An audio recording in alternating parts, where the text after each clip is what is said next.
After all, I've known you for almost as long as you have been in the tea business. You have known me as long. You have no. I know. I was in the tea industry starting in 1970. All right. And the reason that I started was there's a reason, of course. The reason was that I was taking over the White Hart Inn in Salisbury, and this little Englishman came to me, Stanley Mason, and Stosh. I used to call him Stosh, and used to make him mad as hell. Stosh. He's only about this tall.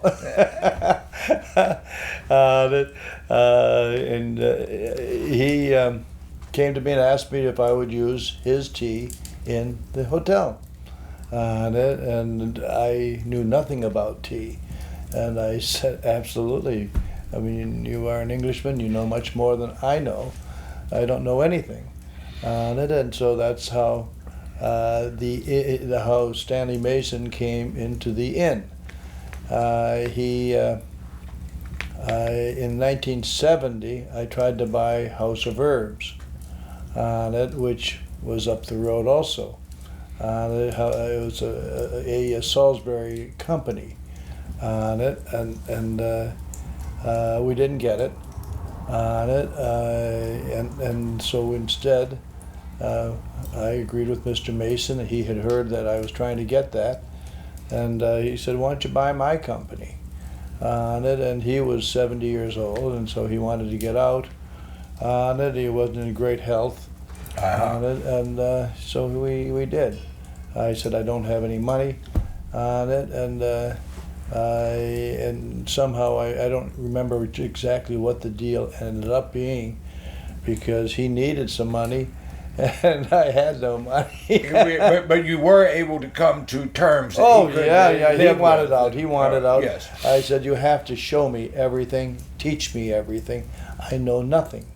And you didn't probably even realize the great privilege, really, of learning from a man like Mr. Mason. Oh, I did, because his brother was president of Brook Pond, at one time. Oh, you had told me and I forgot. Yeah, well, and I know from other sources that Mr. Mason had apprenticed in the tea trade in London. Oh, yes. When he was 13 years old. Oh, yes. And so yes. this actually meant... And his father had apprenticed himself back 30 years prior to that, probably. Yes. 40 years. Yes. See that? So this actually means that the people who were teaching your teacher had helped unload tea from the Cuddy Sark. That's right. From the clipper ship days. From the clipper ship days, you got it, Bob. So this lineage, which has continued right down into our time, from Mr. Mason's father and brother to him and all of his teachers.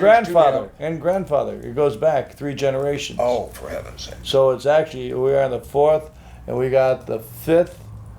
Right there. Michael is the 5th, and they're the 6th. That's right. So Harney and Sons Fine Teas has an invisible subtitle: Harney and Sons and Forebears. And Forebears.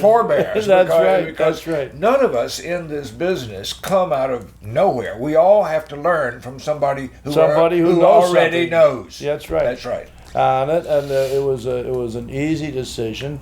And then when we sold the inn, Stanley died in 1980. On it, and I miss him, and he would love to see what's happened to his old company. Wouldn't he be proud? But it's tea. But see, that's right. And then in 1983, we sold the hotel. I didn't want any more partners.